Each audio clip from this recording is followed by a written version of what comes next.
Amigos míos, siempre será un placer para predicadores viajeros como yo y mi esposa Erika compartir la palabra del Señor con gente como ustedes. Aparte que forman una asociación de iglesias que tienen un profundo sentido de amistad y compañerismo que a veces es difícil encontrar en las ciudades donde las iglesias evangélicas desarrollan su quehacer. Y hoy tenemos la alegría de vernos aquí con varios pastores a quienes también había visto el día miércoles. Y es una bendición contribuir con el mensaje de la palabra a fortalecer la vida de la iglesia en esta ciudad de Coquimbo y en esta ciudad de La Serena. Así que, amigos míos, mañana terminamos toda esta actividad misionera y nos sentimos tremendamente bendecidos por la oportunidad de presentarles el mensaje de Dios. Y nuestro trabajo, como ya les he hablado durante todos estos días de nuestras labores misioneras por el mundo, tenemos la bendición de continuar la prédica de la palabra del Señor. Este tema de hoy es netamente apocalíptico, que es nuestra especialidad. Y naturalmente este tipo de temáticas que a veces son difíciles de entender, sobre todo cuando se proyectan en el tiempo presente, hemos publicado y recopilado una serie de textos que son tremendamente interesantes para comprender la realidad que vivimos. Este es el tiempo de los chips, de la inteligencia artificial, es el tiempo cuando los poderes fácticos que dominan el mundo, que técnicamente se llama criptocracia, que significa el gobierno oculto del mundo, son los que manejan todo el sistema planetario. No más de 300 personas son los que manejan el destino de 8.000 millones de seres humanos. Es decir, hay 300 dirigentes y los 8.000 millones son solamente borregos que obedecen las órdenes y los criterios de aquellos que realmente son dueños del mundo. De ese tipo de temas, incluidas sociedades secretas como la masonería, Illuminati y otro tipo de cofradías, es lo que están en estas publicaciones. Así que disfrútenlas y de paso, comprándolas, nos dan la posibilidad de seguir predicando la palabra del Señor. Son 3 revistas por 5,000 pesos. Al final de la reunión, mírenlas y llévenselas. Será una gran bendición para ustedes y para nosotros. Así es que muy agradecido por el cariño que hemos recibido durante todos estos días. Nos quedan mañana 2 reuniones, una de ellas con el pastor Álvaro Ramos, que nos ha tenido en su casa durante todos estos días, por lo cual estamos muy agradecidos, y también con el pastor Llanos en la reunión de la noche. Así es que después de eso nos vamos inmediatamente a Santiago. Y llegando a Santiago tenemos que tomar un vuelo para ir a Arica durante todo el otro fin de semana. Así es que complacidos porque somos caminantes y porque Dios nos da la alegría de hablarle a personas como ustedes. Amigos míos, el texto bíblico, Lucas 17, donde aparece el famoso texto de como en los días de Noé, como en los días de Lot. Y es la palabra de la venida del reino, como lo han puesto nuestros revisores de la Reina Valera. Capítulo 17 de Lucas, versículo 26, hasta el versículo 30. Leemos esta palabra en el nombre de nuestro Señor. Como fue en los días de Noé, así también será en los días del Hijo del Hombre. Comían, bebían, se casaban y se daban en casamiento, hasta el día en que entró Noé en el arca y vino el diluvio y los destruyó a todos.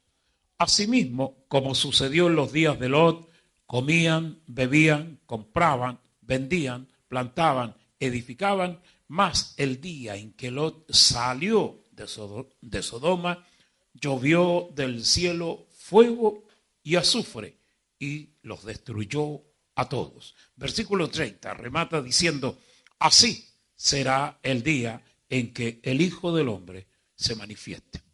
Que el Señor nos bendiga, tenga la bondad de tomar sus lugares. Muchas gracias por recibir esta palabra.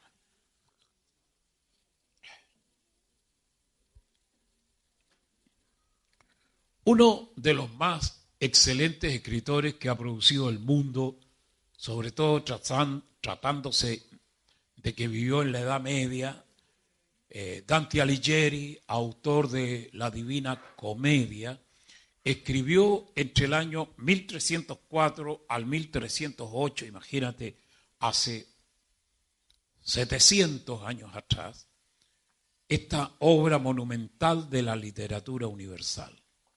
Él plantea allí su visión acerca del infierno, que es un concepto que incluso las iglesias como las nuestras a veces nunca han explorado. El tipo imagina el infierno en esta novela trascendental.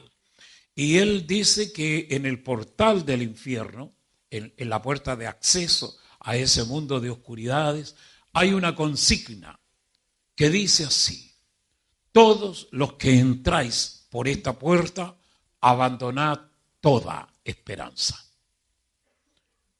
El mundo entero ha entrado por esta puerta donde es sin retorno y sin esperanza. Sinceramente, amigos míos, el mundo no tiene ni la más remota esperanza de alcanzar transformación de las realidades que circundan el mundo, sino que al contrario, cada una de las tendencias pecaminosas que hoy son parte de la realidad de nuestro mundo se van a extender y se van a profundizar. Como la Biblia lo dice, oiréis de guerras y rumores de guerras. Otro texto dice que habrán también sediciones, que son los golpes de Estado, estos levantamientos contra las fuerzas del orden que manejan los pueblos. Esta cuestión es gravitante en el día de hoy, sobre todo porque la palabra de Dios lo indica que así será. En muchos lugares de la tierra hay sediciones así. Hay partes de este mundo nuestro que buscan ser independientes, que buscan tener sus propios territorios y emerger como nación en medio de las estructuras del mundo, produciendo guerras internas en los países y produciendo una cantidad significativa de personas que mueren en esta circunstancia de tener que enfrentarse unos con otros siendo ciudadanos del mismo país. El mundo no tiene esperanza. Es como Jesús lo advirtió también en su palabra profética, o como el Apocalipsis lo dice: guerras, hambres, pestes como el COVID-19 y las fieras de la tierra que van a enloquecer en algún momento atacando a las gentes de este planeta. Ese es el pronóstico. El caballo amarillo verdoso cuyo jinete se llama la muerte y el infierno le sigue. Dice que se le dio la facultad de matar a la cuarta parte de la raza humana con estos 4 elementos que son armas de destrucción masiva: la guerra, el hambre, las pestes y las fieras de la tierra. Si esa cuestión se realizara hoy en medio del mundo, significa que 2.000 millones de personas serían aniquiladas. Esta cuestión es grave. Después aparece en el capítulo 9 de Apocalipsis la otra extinción de la raza humana, donde el texto dice que a las fieras que se levantaron en ese final de los tiempos que vendrá, se le dio la facultad de matar a la tercera parte de los sobrevivientes de la primera extensión, del primer exterminio. Si uno suma lo que está en el capítulo 6 más lo que viene en el capítulo 9, uno se encuentra con la sorpresa que desde la perspectiva de la Biblia, la mitad de la población mundial va a ser eliminada. Es decir, van a fallecer, van a ser hechos pedazos por distintos instrumentos de destrucción, la mitad de la población mundial. 4.000 millones de personas. Esa cuestión indudablemente aterra a cualquiera. Los únicos que no sienten miedo son los que no creen. Pero ustedes son gente de iglesia, indudablemente tienen que ponerle oreja a la palabra apocalíptica. Nosotros estamos llamados a creer de esas advertencias. Ese es un tiempo terrible el que estamos viviendo. Por eso la palabra de Dios nos invita a tomar absoluto cuidado en estos momentos que tienen tantas dificultades la nación y los pueblos. Sinceramente, el mundo no tiene esperanza. Peor que eso, teólogos que son del campo judío, especialistas en interpretación de Biblia, sobre todo del Antiguo Testamento, dicen que la venida del Mesías, que es nuestro Cristo, el Señor de la historia, y para ellos es en hebreo el Mesías, el ungido, como se traduce la palabra Mesías al español, que debió haber venido en octubre del año 2017. Esa es la cronología de los hebreos. Y el Mesías no vino en ese año. Y eso nos va metiendo en un laberinto de ideas que es tremendamente interesante entenderlo. Porque el año 2017 de nuestro calendario es equivalente al año 5777 del calendario hebreo. Y dicen los teólogos judíos que cuando se juntan los 3/7, que es cada 1000 años, como todos podemos entender, siempre se producen eventos de la más alta significancia en la historia del mundo y particularmente en el pueblo judío. El año 2017, equivalente al 5777, donde los maestros de Israel, sobre todo los de la Universidad de Jerusalén, tenían tremendas expectativas por ver eventos que jamás se habían registrado en la historia de los pueblos. Sin embargo, el Mesías no vino. Yo tuve la oportunidad de ofrecer una buena cantidad de conferencias sobre este capítulo, la venida de Jesús en el año 5777 del calendario hebreo, correspondiente al mes de octubre del año 2017. Hubo otros predicadores famosos en el mundo que también se metieron en la interpretación de esta saga. Incluso hay uno notable que se llama John Hayes, autor de muchos libros evangélicos, que tiene una gran preferencia de una cantidad enorme de millones de personas que compran su literatura. Cuando fue el año 2017, editó un libro en el año 2016 que se llama Las 4 lunas de sangre, que ustedes los pueden encontrar todavía en las librerías evangélicas o que está en sistema PDF en la internet disponible para todos aquellos que quieran leer este tipo de cuestiones. Impresionante la interpretación, porque en el año 2017 ve él la cuestión astronómica y encuentra que habiendo 7 fiestas judías, 4 de ellas, que son las más importantes, se coincide las lunas de sangre, que son todas lunas que tienen esa característica, son lunas rojas, y coinciden justamente el fenómeno astronómico de la alineación de ciertos sistemas planetarios y que aparecen estas lunas de sangre con una cuestión que tiene que ver con los cálculos astronómicos.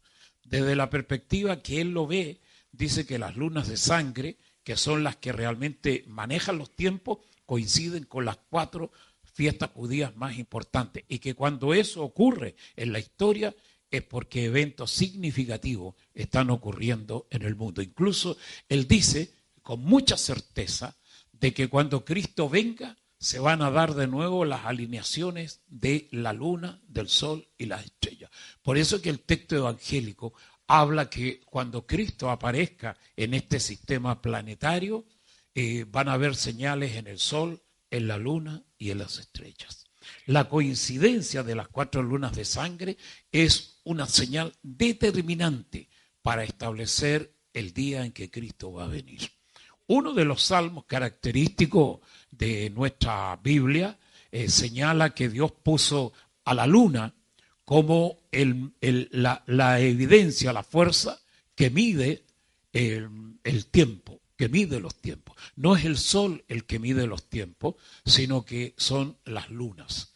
Y por lo tanto lo que indica la luna es el reloj cósmico que Dios le ha dejado a la iglesia y particularmente al pueblo de Israel para que interprete los tiempos de la historia.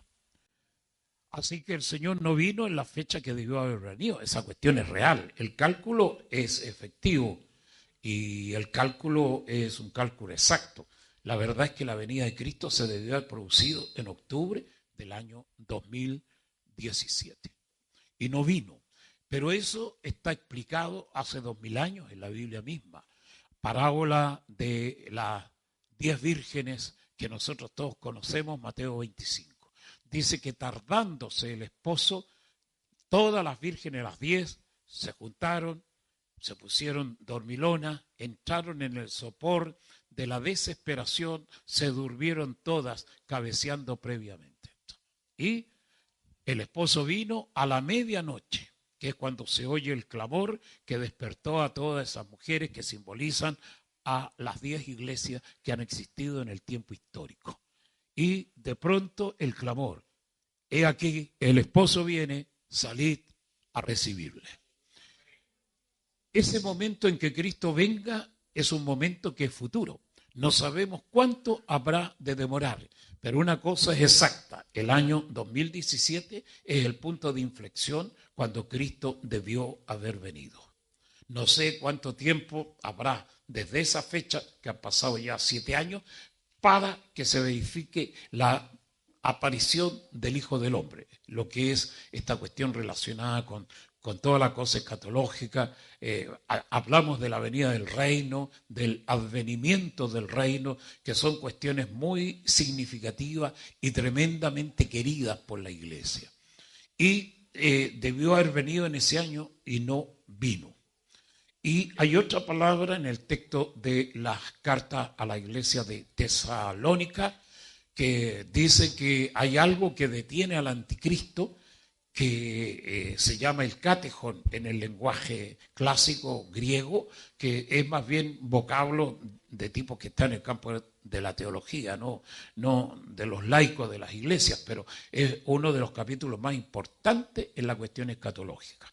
El catejón es lo que detiene al anticristo, pero no solamente detiene al anticristo, sino que tiene detenidos y demorados o tardados, como dice el texto en español, en las 10 vírgenes, todos los procesos escatológicos. Por lo tanto, la venida de Cristo también está tardada por el mismo personaje. No sabemos si un personaje, una acción, algo, un elemento, una asociación, no sabemos.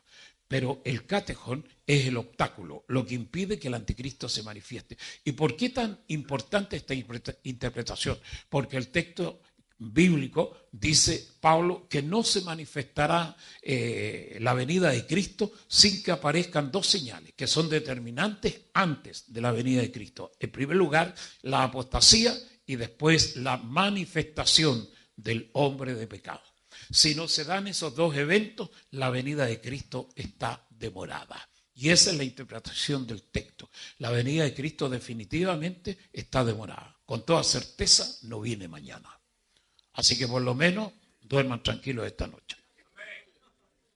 Porque la gente tiene mucho miedo de esta cuestión. Ahora hay una diferencia tremenda entre los que esperan la venida de Cristo, que me largué el otro día a hablar de ese concepto, y los que aman la venida de Cristo. Todo el mundo espera, pero no son muchos los que la aman. Y la diferencia entre el que espera y el que ama es gravitante en el texto apostólico, porque el texto lo dice, que los que aman la venida de Cristo, en Él se purifican. Es decir, la gente que ama la venida de Cristo es gente que cuidan su vida, se santifican, dejan el pecado, se transforman en verdaderos discípulos de Cristo. Los demás, que generalmente son chantas, mentirosos, cuenteros, esos tipos le cantan a Dios como cantaron los muchachos acá. La venida de Cristo se acerca. Y no estoy diciendo que estos guitarristas sean truchos, cuenteros, pero te hablo de la gente en general.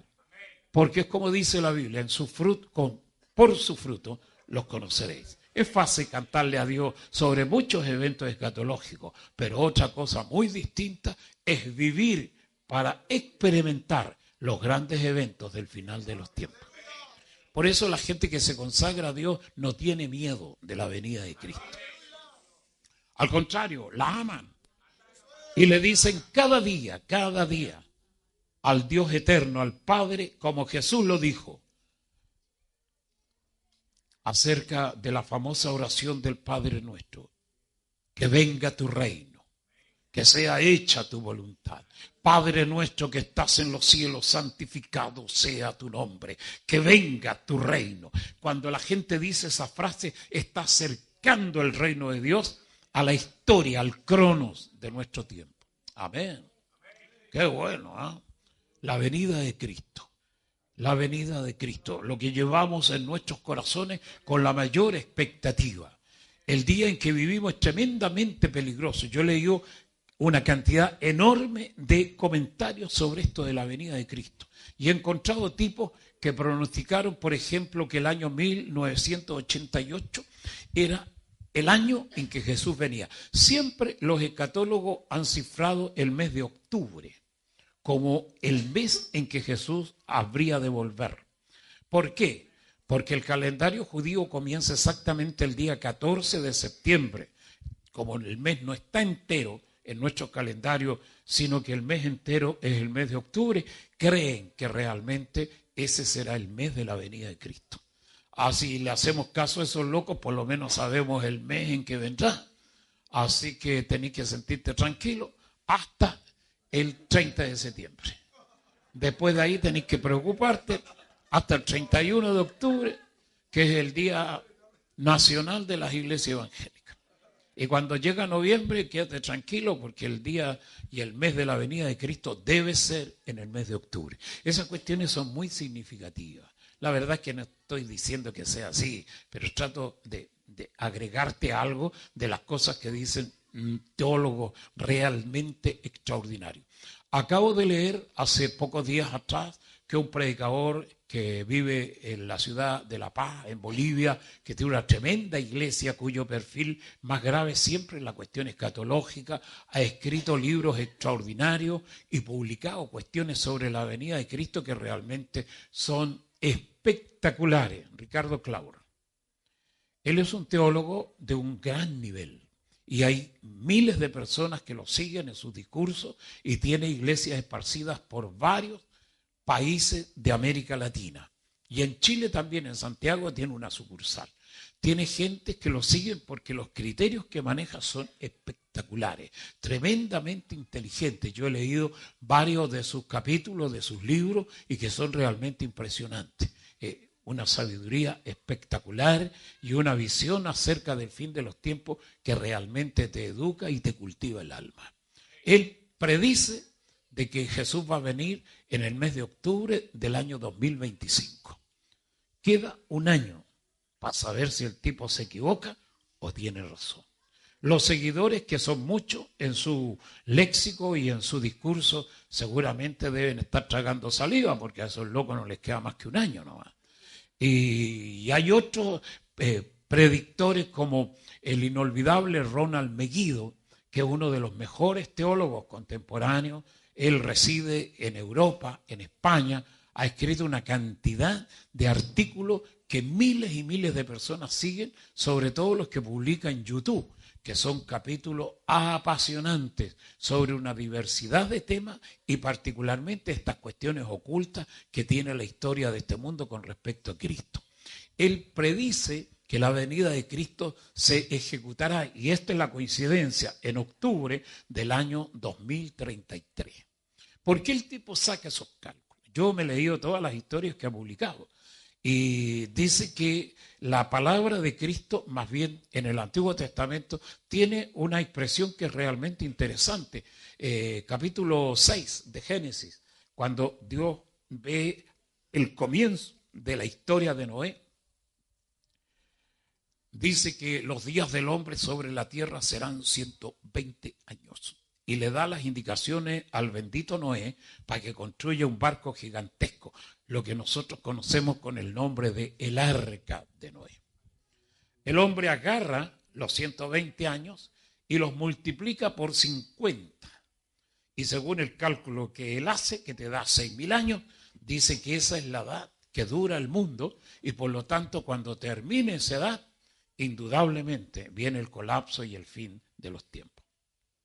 El cálculo que hace es extremadamente interesante, porque si uno multiplica 120 por 50, te da el año 2033 como el año en que se acaba el conteo, ese reseteo de la historia. Para los locos que les gusta la matemática, es extraordinario este tipo de cálculo. Y naturalmente Ronald Megiddo, que ustedes lo pueden ubicar después en YouTube, se despacha con una cantidad enorme de interpretaciones. Tiene buenísimos comentarios acerca del jardín del Edén, acerca de los poderes que dominan el mundo, un experto en la cuestión escatológica, buenísimo, y habla sobre cuestiones muy profundas acerca de las estructuras que tiene el cuerpo humano, que lo simboliza con pasajes bíblicos que realmente te dejan con la boca abierta. Un tipazo, Ronald Megiddo. Está por verse si el tipo tiene razón. Si ese loco tuviera razón, sería que tendríamos que restarle 7 años al 2033, lo que te llevaría al año 2026. Y eso significa que estaríamos 2 años, porque el 2026, según su tesis, sería el año en que irrumpe el anticristo y 7 años después se acaba toda esta historia, incluido el Armagedón y la venida de Cristo. Todos estos locos que calculan cosas te hacen parar los pelos, porque ese acertijo de fecha está muy cerca a este tiempo.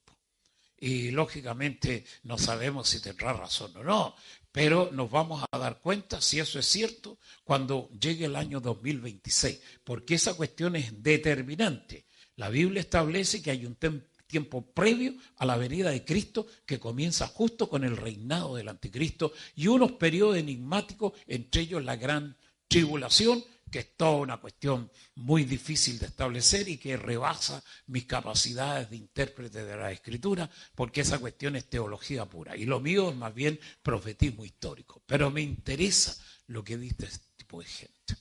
Hay otra palabra profética que te habla sobre el fin de los tiempos, cuando dicen especialistas que hablan sobre esta cuestión de la cosa final de los tiempos, que hay una palabra profética de Jesús justamente en el libro de Lucas, donde Jesús dice: esta ciudad de Jerusalén será hollada y pisoteada por los hombres, los gentiles, hasta que el tiempo de los gentiles se cumpla.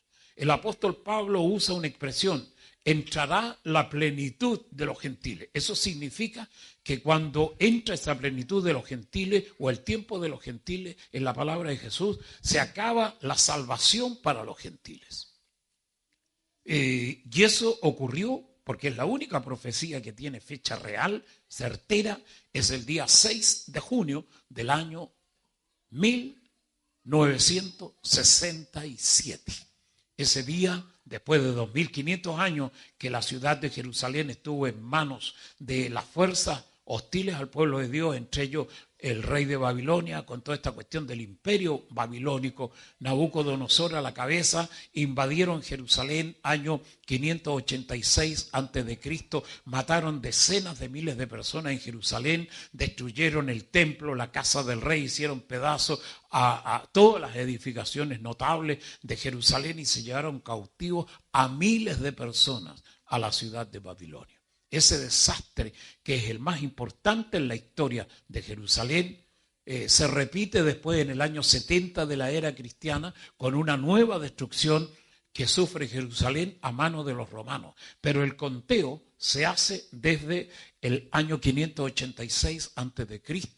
y la ciudad de Jerusalén fue destruida, el templo arrasado, ocurrió un montón de cosas trascendentes en la fe que realmente cortaron esta cuestión del oficio del templo, los sacerdotes se dispersaron. Después, cuando se reconstruye el templo en la ciudad de Jerusalén, sobre todo a manos de Herodes, esa cuestión es otra historia, se restituyó el continuo sacrificio, pero cuando aparece Jesús de Nazaret pronostica que nunca más se ofrecerán corderos sobre el altar de Dios, porque Él es único y el último sacrificio del Cordero perfecto. Es como dijo Juan el Bautista: aquí está el Cordero de Dios que quita el pecado del mundo.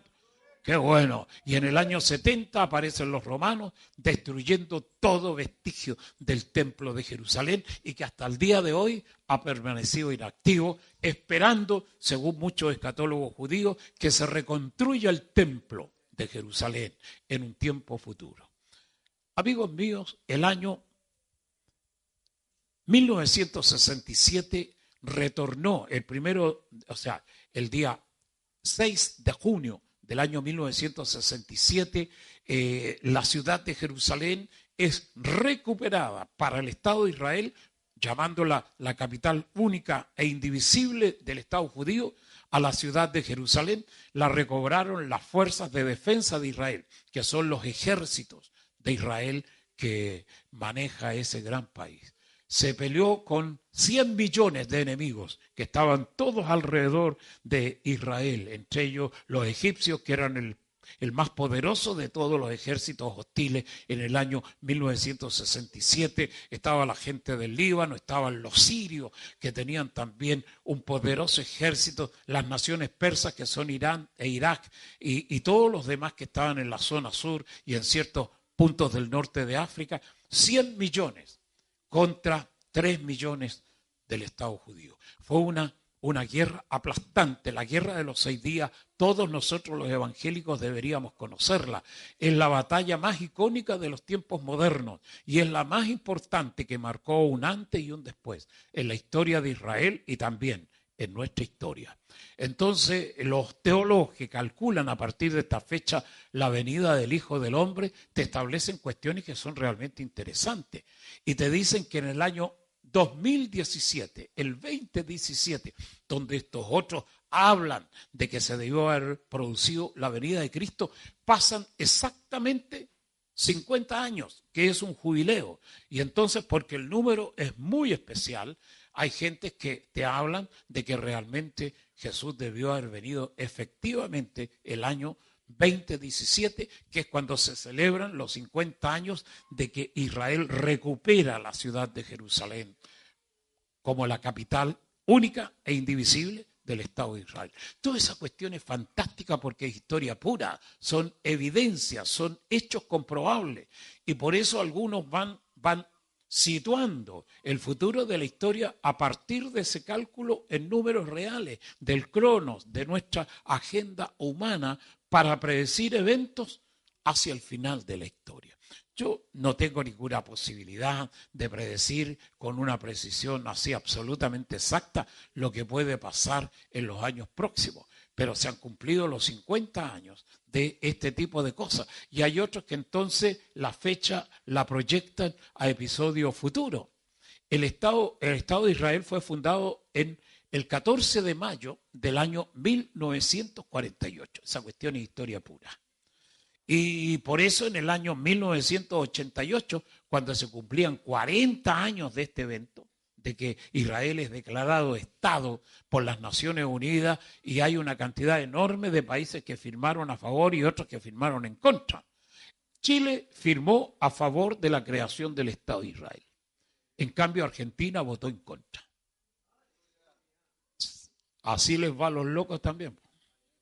Porque este país, que es un país nuestro, casi un país bananero, sin embargo, Dios en su misericordia le ha dado eventos y cosas que son notables. ¿Ah? Amén. Bien por Chilito. Vamos. Tierra gloriosa, el confín del mundo. Y tuvo la gracia de votar a favor de la creación del Estado de Israel. Y bendijo a Israel con ese voto histórico. Y como dice la palabra, a los que te bendijeren, yo los bendeciré. Por eso este país es muy especial en la historia de la salvación. Yo me he encontrado con locos, escucho locos de todo tipo, vivo en el manicomio de los que dicen cuestiones raras.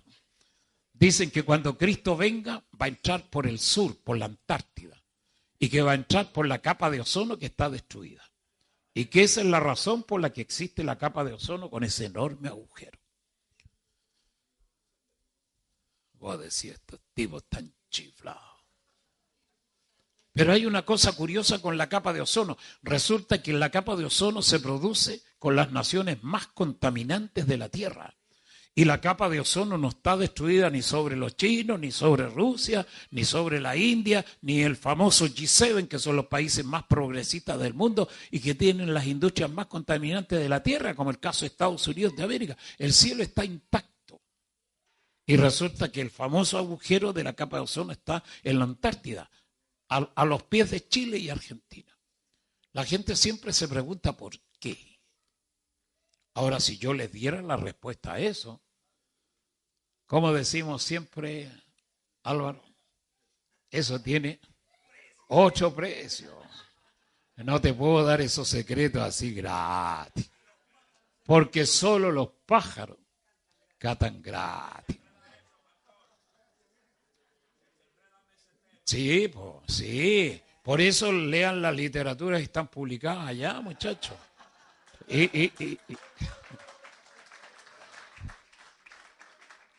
Claro, la gente me dice a veces, ¿por qué usted habla cuestiones tan raras y tan surtidas?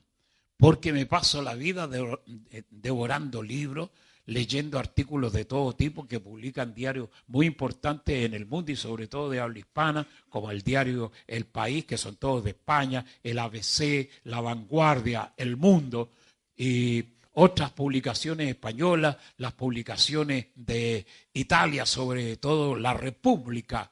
Y hay algunos periódicos alemanes que son tremendamente significativos y que te transmiten historia, porque Alemania es el ejército más poderoso de la OTAN. Hay artículos interesantes en periódicos que se publican en Londres y periódicos que se publican en Estados Unidos de América, que son icónicos, como el Washington Post, el New York Times, periódicos que realmente la gente tiene acceso y aunque están publicados en inglés, los traductores son buenísimos, así que podéis leer hasta periódicos chinos con los traductores. Pero tenéis que meterte a quemarte las pestañas. Y por eso es que la gente a veces le da interés a otras cuestiones. Ustedes son gente de iglesia, tendrían que meterse a la apocalíptica, a ver las cosas que están pasando hoy, a mirar lo que realmente circula en el mundo, a precaverte, porque el tiempo es difícil. Pero tenéis que darle tiempo a esas cosas que realmente te van guiando por el camino de la interpretación, sobre todo la interpretación profética. Así es que el año 2017 es un año icónico y como te decía, algunos proyectaron el año 1988, 40 años después de la fundación del Estado de Israel, los tipos juraban que Cristo venía. Entre ellos, el inolvidable Gigi Ávila. Yo lo escuché hacer ese comentario en su campaña y a la gente la invitaba a aceptar a Cristo porque el retorno de Cristo era inminente. Incluso su asociación de evangelismo se llamó originalmente Cristo Viene, Ministerio Cristo Viene. Cuando Gigi entró, sobre todo porque se iba poniendo viejo, entró en esta pirámide de interpretaciones sobre el fin de los tiempos, le cambió el nombre al ministerio y lo llamó Ministerio Evangelístico Cristo Viene Ya. Y se mandó discursos con respecto a la inminente venida de Cristo. El Señor se lo llevó antes de su venida. Y está bien, porque los cálculos que la gente hace, Dios los puede disparar en su misericordia para tiempo futuro. Lo mismo que esta predicción del año 2017. Qué bueno que Cristo no vino en ese año, porque es como dice el texto bíblico, que no es que Dios esté tardándose, qué buena la expresión apostólica de Pedro, sino que Cristo quiere darle al mundo, a la gente, a los pecadores, una oportunidad extra para que todos procedamos al arrepentimiento. Qué bueno eso. Pero estos locos, te hablo del mundo, de la gente no convertida y mucha gente de iglesia también, que debieran tener en cuenta esta misericordia de Dios y buscar el rostro del Señor con más pasión, dejar de ser malo y convertirse en loco justo, bueno, como diría alguien por ahí. El tiempo lo desperdician y en lugar de apresurarse a la consagración, los tipos se relajan y no tienen la urgencia que les presenta el mensaje. Hay otra cosa que lo determinan los especialistas en comportamiento humano, que generalmente son los psicólogos o son los psiquiatras, que te dicen que hay una cuestión que está dentro del campo de la conciencia humana que se llama sentimiento de culpa. El sentimiento de culpa es lo que le advierte a la gente en su estado de conciencia que si siguen por ese camino van a terminar absolutamente destruidos. Ese sentimiento de culpa, como el dolor, es un elemento que te frena de andar por el camino equivocado y mortal. Es como dijo la Biblia, hay caminos que al hombre le parecen de vida, pero su final es de muerte. Esta cuestión que el sentimiento de culpa es un elemento preventivo que le dice a la gente mucho cuidado por seguir por esta ruta porque te va a llevar al despeñadero. Pero los científicos de hoy dicen que ese elemento que es determinante en el arrepentimiento está desapareciendo y en muchos especímenes humanos está completamente desaparecido. Es decir, los tipos no tienen sentimiento de culpa.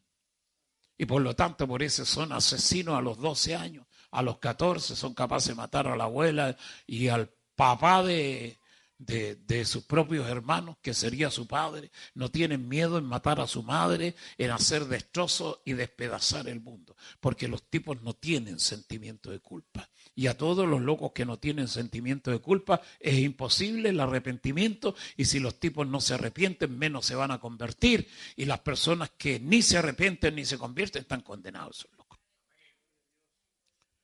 Porque la salvación no es para metérsela a la fuerza por la garganta a los tipos como si fuera un jarabe medicinal, sino que los locos tienen que recibir esa salvación en sus corazones. El sentimiento de culpa es lo que determina el paso decisivo de la gente cuando escuchan el mensaje evangelístico. Y si los tipos no se arrepienten de corazón, es porque el sentimiento de culpa está terriblemente borrado o eliminado de su conciencia. Por eso los especialistas en evangelismo, tipos como Billy Graham u otros grandes predicadores del mundo como Richard Bonham, gran predicador de África, ¿sabéis cuántos locos ganó para Cristo ese sujeto? No, extraordinario. Cuando murió tenía 74 millones de gente que habían conocido el evangelio por su prédica en África. En los tiempos que yo viví, joven, niño, mi pastor me decía que todos tenemos una corona y por cada alma que nosotros traemos a los pies de Cristo, Dios nos da una perla. Mira, es difícil imaginarse que esa cuestión sea cierta, pero te ilustra, ¿viste? Y te mueve a la pasión. ¿Te imagináis este otro loco una corona con 14 millones de perlas? Hay que pedirle la cabeza prestada a otro loco para llevar la corona. Pero qué hermoso. Y la pregunta siempre, cuando cito este pasaje, ¿cuánta gente has ganado vos? O la pregunta de los cabros chicos de mi escuela dominical, ¿cuántas perlitas tenía en tu corona? Hay locos que no tienen ni corona. Menos vaya a poner las perlas en el aire. ¿Sabéis por qué? Porque el apóstol lo dice el otro día, estuve citando ese texto. He peleado la buena batalla, he acabado la carrera, he guardado la fe. Por tanto me está guardada en los cielos la corona que me dará el juez justo en aquel día, y no solamente a mí, sino a todos los que aman su venida. Así que la corona está para los que pelean la buena batalla, para los que terminan la carrera y para aquellos que guardan la fe. Los que no han hecho ninguna de las tres cosas, vos no tenéis ni corona ni de esa que ponen ahí en la cabeza los cabros chicos en el McDonald's con la cajita feliz. Que es una corona de cartón, viejo. Así que esfuércense, muchachos, pónganle color a esto, pónganle vida, apasionense por servir a Dios, porque esta cuestión es gravitante en este final de los siglos. Amén. Qué bueno. Ahora, dejando un poco las fechas aparte, porque es una cuestión que es difícil establecerlas con certeza, hay otros aspectos, sobre todo con la palabra que hemos leído, como en los días de Noé, como en los días de Lot. Así será el día en que el Hijo del Hombre se manifieste. Los días de Lot, los días de Noé. Los días de Noé y los días de Lot. Violencia y degeneración sexual. Los dos eventos tienen los mismos elementos que los caracterizan. Los tipos eran una tropa de degenerados y eran más malos que el diablo. En ambos casos. Y en ambos casos Dios destruyó esas generaciones a causa de un solo elemento gravitante, que es la maldad. Y la maldad es lo que determina la destrucción de los mundos. Dicen los expertos en este tipo de temáticas extraordinarias que la maldad tiene dos factores que la provocaron, tanto en los días de Noé como en los días de Lot, y que es la misma razón por la que se están provocando ahora este incremento de la maldad en nuestros tiempos modernos. El primero de ellos se llama hibridación, que es el tema que aparece en Génesis capítulo 6, donde los hijos de Dios, que son los ángeles caídos, tendrías que leerte un montón de literatura para entender esta cuestión. Porque sobre todo el libro de Enoc, que es un libro apócrifo y que no lo quisieron meter al canon los judíos y tampoco los del Nuevo Testamento, porque es un libro raro esa cuestión. Y entonces no quisieron correr riesgo de empezar a defender un libro que tiene textos y tiene capítulos que son altamente conflictivos para que la gente crea lo que allí se dice. Hay muchos textos bíblicos o libros proféticos y otros que están en los evangelios y en el Nuevo Testamento que son igualmente polémicos. Por eso muchos libros que se escribieron fueron dejados fuera del canon justamente por la complejidad y la cuestión controversial que caracterizaba a su escrito. Sin embargo, en el Nuevo Testamento hay un libro que es la Epístola de Judas o incluye un pasaje específico del libro de Enoc. Y entonces los tipos que argumentan sobre la importancia y sobre la cuestión de aceptar el libro de Enoc como un libro canónico, te citan ese pasaje bíblico que habla justamente de la venida de Cristo y del juicio de Dios sobre la tierra, que son cuestiones que van pegadas unas con otras. Y como el libro de Enoc tiene un pasaje que está inserto en un libro del Nuevo Testamento, los tipos te dicen deberíamos aceptar el libro canónico. Como canónico, el libro de Enoc.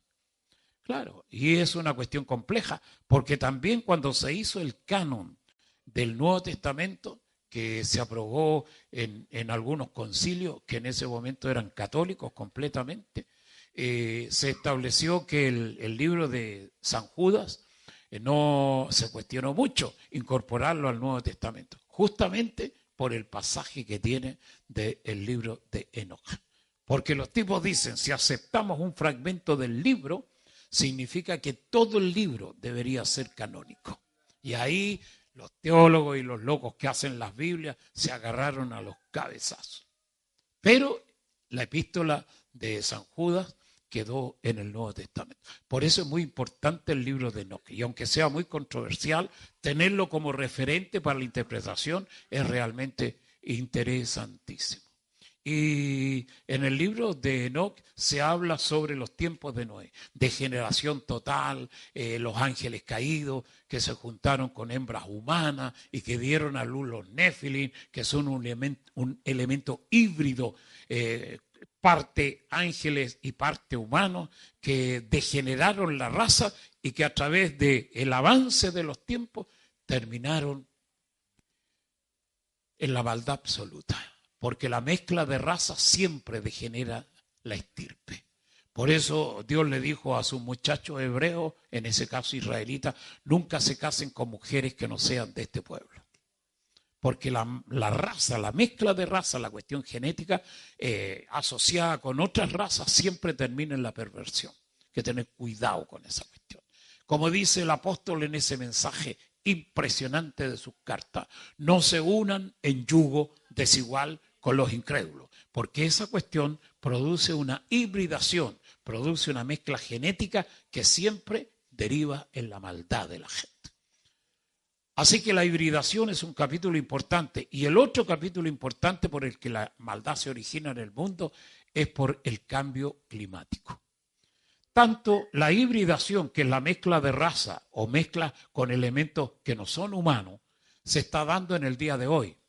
Y el cambio climático, como en los días de Noé, también. Esta cuestión no tiene ninguna esperanza de arreglarse. Los tipos serán cada vez más malos y la gente se va a arrepentir menos a la palabra de Dios, aun cuando más pase el tiempo. Por eso la iglesia debe enfrentarse, ese es mi postulado, deben enfrentarse con el mundo a los golpes. Tenéis que darles duro nomás a estos tipos. No andéis con misericordia diciéndoles que son víctimas del diablo, que es lo que todo el mundo hace. El diablo me engañó, el diablo me hizo caer, el diablo me puso una pata por delante y yo, descuidado, mirando pajaritos volar, no vi la pata del diablo y me tropecé. La gente te dice lo mismo. el diablo me ha hecho sufrir, estoy enfermo porque el diablo me atormenta, estoy necesitado de plata porque el diablo me empobrece. Te cuentan pura historia, al final toda la culpa es del diablo. Y sinceramente muchas veces, la mayoría de las veces el diablo no tiene nada que ver. Entonces el arrepentimiento es una cuestión tremendamente importante. Y por eso te decía que los grandes evangelistas acuñan frases que son icónicas en sus ministerios.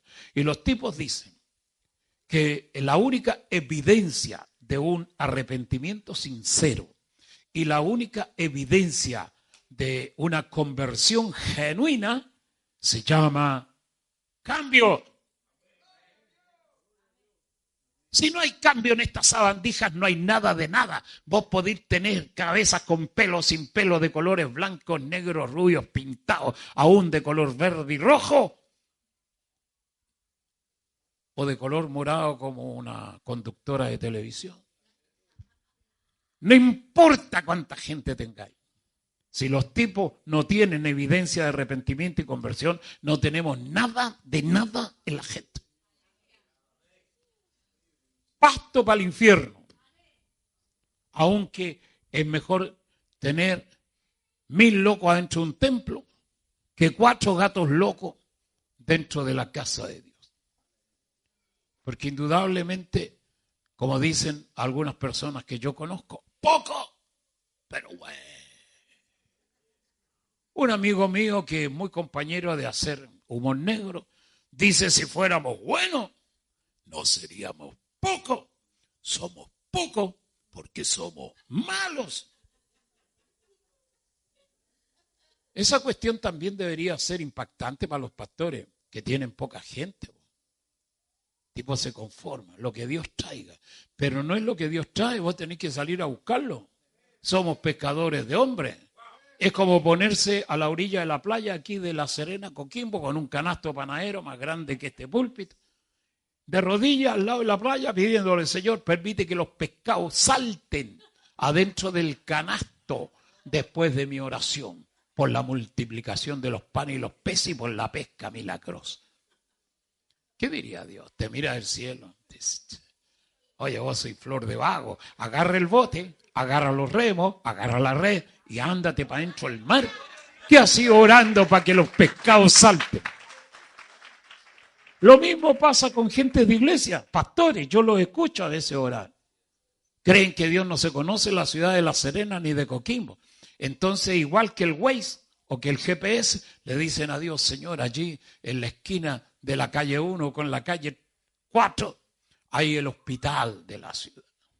Y te ruego, Señor, que vaya y rescate a la gente que están sufriendo. Y los otros le indican a Dios las cárceles porque se conocen el nombre de las calles. Señor, rescate a esa gente que está perdida. Dios mirará para abajo y ¿para qué los tengo a ustedes? Dejen la almohada y la cómoda cama y métanse a predicar el evangelio. Busquen a la gente. Por eso tenemos poca gente en la iglesia, si es de la única razón. Yo he escuchado a eminencias de Iglesia Crecimiento del Mundo, sobre todo a tipo de el Instituto Fuller, que son los reyes de la expansión de las iglesias en el mundo. Sobre todo a Peter Wagner, que en la década de los 70 escribió un libro extraordinario, la verdad es que un poco antes de los 70, que se llama Cuidado, ahí vienen los pentecostales. Un libro icónico. Los pentecostales de ese tiempo, del año 70, arrasaban, evangelizadores, tipos llenos de fuego, de fervor. Andaban con la Biblia aquí en la mano, mostrándose al mundo que son seguidores de Cristo. Los que hoy tenemos en la iglesia, la mayoría, son agentes encubiertos del reino de los cielos. Ni el diablo sabe que vienen a la iglesia. Ni el diablo sabe. Porque estos locos no le hablan a nadie de Dios. Ni a los compañeros de trabajo, ni a los vecinos, ni a los otros apoderados del colegio. Los tipos pasan piola. Nadie sabe que tienen el compromiso de servir a Cristo. Y aparte, como ahora los muchachos no usan Biblia y tienen las Biblias como 10 Biblias en los teléfonos, menos se nota que son evangélicos. Pero el problema no es ese, el problema es que mucha gente así viven como mundanos en medio del mundo. No hay ni la más remota diferencia entre ellos y el mundo. Por eso el evangelio crece, como lo dicen los grandes teólogos. Entre ellos te quería mencionar a Peter Wagner, cuando dice: el crecimiento de la iglesia está en relación directa con la movilización de la iglesia. ¿Qué significa eso? Que cuando la iglesia se moviliza, deja de tener 4 gatos locos, porque vos publicitáis el nombre de Cristo, publicitáis la palabra, le indicas a la gente a dónde está tu salón, donde tú te reúnes, y la gente va conociendo la iglesia. Y por eso es que es importante la evangelización, el mostrarse, el salir afuera. Pues tendrías que idearte programas y proyectos para predicar a Cristo continuamente. Ya sé que predico 1, 2 o toda la iglesia junta, pero tenéis que hacer llegar el hecho de que Cristo es el Señor y que tu iglesia está dispuesta a recibir a aquellos que quieren congregarse en el reino. Pero si no te conoce nadie y abrís la iglesia una vez por semana el día domingo, vos así con ese tipo de kiosco te vayas a morir de hambre. Vos tenés que ser el criterio del supermercado. A las 8 de la mañana esos tigres tienen abierto hasta las 9 o 10 de la noche, todos los días de la semana.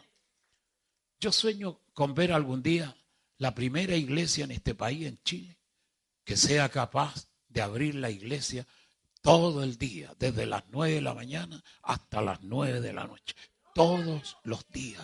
Y decirle a la gente: aquí está la palabra de Dios. Que esas iglesias se dediquen a hacer la obra caritativa, dándole de comer a la gente que más lo necesitan, trayendo a niños que tienen profundas necesidades. Un amigo mío allá de Temuco tiene ese sistema. A las 9 de la mañana abre la iglesia todos los días. Y días lunes, miércoles y viernes le da de comer a un montón de locos. Hasta yo he comido de esa comida, que es buena, de verdad.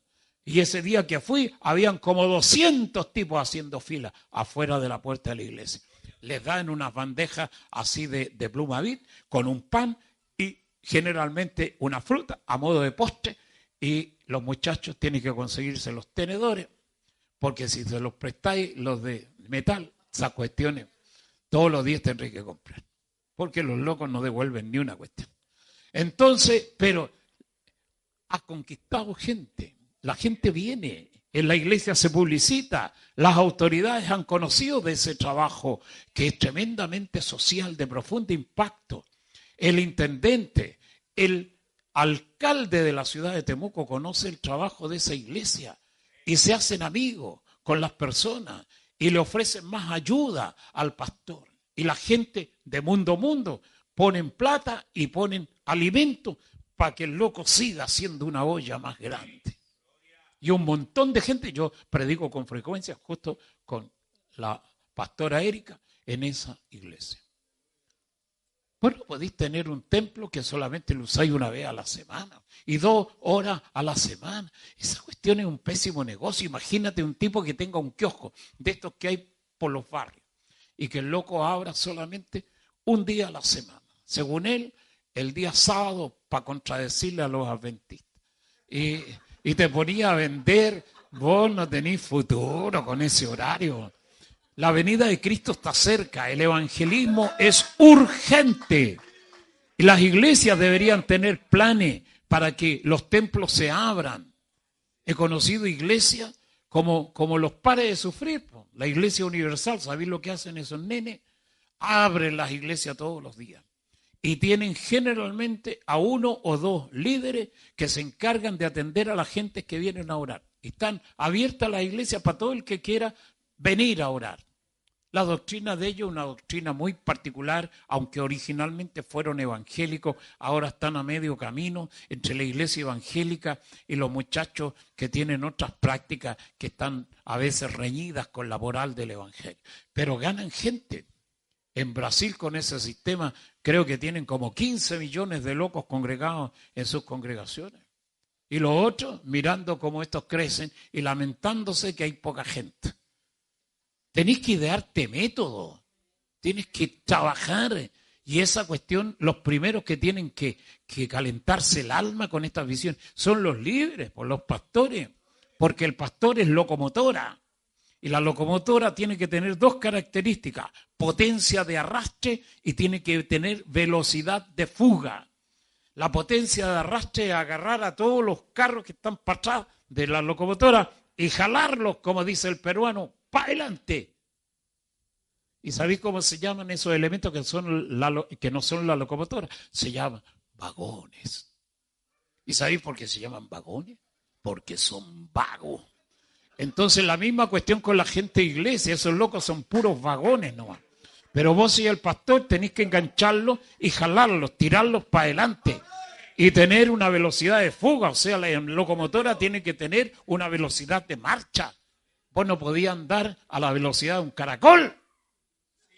Tenéis que tener velocidad de marcha. Si no, mejor nos vamos a pie y llegamos más temprano a la próxima estación del ferrocarril. Esa es la iglesia. Amigos míos, hibridación y cambio climático, que es lo mismo que está afectando a la gente hoy. Este mundo no tiene esperanza. El cambio climático está llevando a la gente a la locura extrema. La falta de oxígeno en la atmósfera es fatal para el ser humano. Por eso el COVID arrasó con la gente, mató 50 millones y infectó a 500 millones en el mundo, porque la carga de oxígeno es baja en este momento en la atmósfera. Solamente un 17% de todo lo que es la atmósfera es oxígeno. En su momento era el 50%, una cantidad hermosa de aire puro que te oxigenaba los pulmones y la vida. Ahora dicen los expertos que si baja 4 puntos porcentuales menos, del 17 al 14%, 16, 15, 14, el mundo, la gente va a empezar a morir como moscas por las calles, que fue lo que vimos en la ciudad de Wuhan cuando aparece el COVID-19 y lo que tuvimos oportunidad de ver en Guayaquil, la capital, casi la capital, porque es la ciudad más importante de Ecuador. ¿Y qué pasó en Guayaquil? Los muchachos allá, que son muy inteligentes y progresistas, permitieron la instalación de las antenas 5G, una de las primeras ciudades latinoamericanas que instaló el 5G en todo este continente nuestro. Esa cuestión chupa de una manera increíble la potencia del oxígeno, porque son microondas. Y esa cosa hizo que el oxígeno en la atmósfera de Ecuador bajara a niveles mortales. Y los viejos que andaban con poca capacidad de respiración, porque los pulmones se petrifican, se fosilizan, es como la fibrosis quística que te la producen generalmente las palomas, el pulmón no tiene esa capacidad de hacer ese bombeo que permite la respiración normal. A los tipos se les fosilizaron los pulmones y esa cuestión mató un montón de gente. Yo vi reportajes tanto en Wuhan, que es China, como en Ecuador, que la gente estaba tendida en el piso. En Guayaquil faltaban cajas de madera, faltaban ataúdes para meter a tanto tipo muerto en esa ciudad. El problema del oxígeno es vital. Aparte, en este tiempo que el oxígeno baja en la gente, en las ciudades grandes sobre todo, esa cuestión produce enfermedades terribles, sobre todo las del psicomotor, que es el aparato que permite el movimiento y que coordina con el cerebro. Por eso aumenta el Alzheimer, aumenta la epilepsia, la esquizofrenia, aumenta la pérdida de memoria. Los tipos se vuelven más malos porque el oxígeno que debería entrarles a la croqueta para que piensen, para que razonen, se vuelve escaso y los tipos se enloquecen. Y todas las demás enfermedades que son degenerativas, también como el impacto que produce los ataques coronarios, esta cuestión de los ACV, que son los accidentes cardiovasculares, cuestiones relacionadas con la flebitis, que tiene que ver con la circulación de la sangre y que a veces los coágulos resultan mortales, todo se debe a la falta de oxígeno. Así que, amigos, el pronóstico para el mundo es letal. Estos locos no tienen esperanza. Ahora la gente me dice, y nosotros somos evangélicos, ¿qué hacemos? Bueno, aquí es donde se va a ver quién es quién en esta bolsa de gatos. Porque si tú andáis en el camino de Dios, derecho como un poste, siguiendo el camino de Dios con toda la prolijidad que se necesita, con toda certeza, Dios te va a guardar. Porque es como dice el texto, escritural tremendo. No tendrás temor del espanto nocturno, ni de las saetas que vuelen de día. Y mira lo que dice, ni de pestilencia que ande en la oscuridad, ni de mortandad que en medio del día destruya. Eso es COVID puro, plagas, peste, cuestiones que están relacionadas con pestilencias de todo tipo. Qué bueno. He leído unas crónicas sobre unos tipos que hablan de esta cosa que tiene que ver con los microondas, con las ondas de radio, de televisión, las ondas del celular.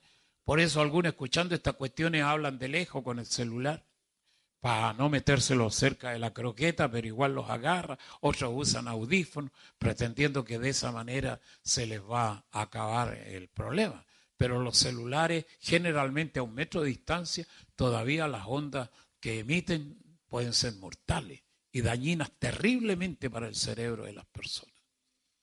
Y han inventado un gorro con un entretejido de alambre y dicen que poniéndose ese tipo de sombrerito, vos te evitáis las ondas de microondas y de las ondas de televisión, que son todas dañinas. Y hay otros locos que te dicen cuestiones peores. Dicen que el diablo se moviliza en esas ondas de luz que van a la velocidad de la luz, 300.000 kilómetros por segundo. Por eso el diablo parece que está en todas partes. Toma buen Transantiago el loco. Llega a todos lados rápido. No es que sea omnipresente, pero la velocidad de la acción es infinita, casi infinita realmente. Por eso hay que tener cuidado. Y otro amigo me hablaba una cuestión que es técnicamente cierta, que la ropa que la gente usa, sobre todo si es poliuretano, PVC, alguna cuestión plástica, si vos miráis las etiquetas de los trajes, generalmente son todas cuestiones de fibra sintética. Dice que esa cuestión transmite puros diablos, ¿no? Y como no tenéis más que ponerte igual que yo, que estas cuestiones eran botellas de Coca-Cola que estos negros las hilaron, igual que esta corbata, que te hace sentir de que es una joya, pero es una ropa peligrosa, te pueden poner en peligro. Y el tipo dice algo que es cierto, que la única ropa que te protege contra las radiaciones de todo este sistema que hay, incluidas las ondas locas que circulan en el éter y las infectaciones de todos los sistemas de comunicación, incluido el teléfono celular, es el lino. El lino es una fibra natural que tiene, claro, que tiene un origen muy particular. Ni siquiera es como la oveja que produce la lana. Tiene otras procedencias más vegetales. Y esa cuestión dice que es lo único que protege contra las radiaciones y todo tipo de infectaciones de las ondas lumínicas, o lo que sea, como los microondas. Así que el loco anda vestido como los sacerdotes hebreos. Le falta el puro efod con las 12 piedras en el pecho al nene. Pero dice que es cierto y que funciona. Así que el tipo sabe que no tiene ninguna infectación. Hasta los boxers se los hizo de lino fino. Así que muchachos, ya saben, si compran ropa, traten de encontrar ropas de lino. Y si pueden, cómprense tela de lino y mándense a hacer el traje.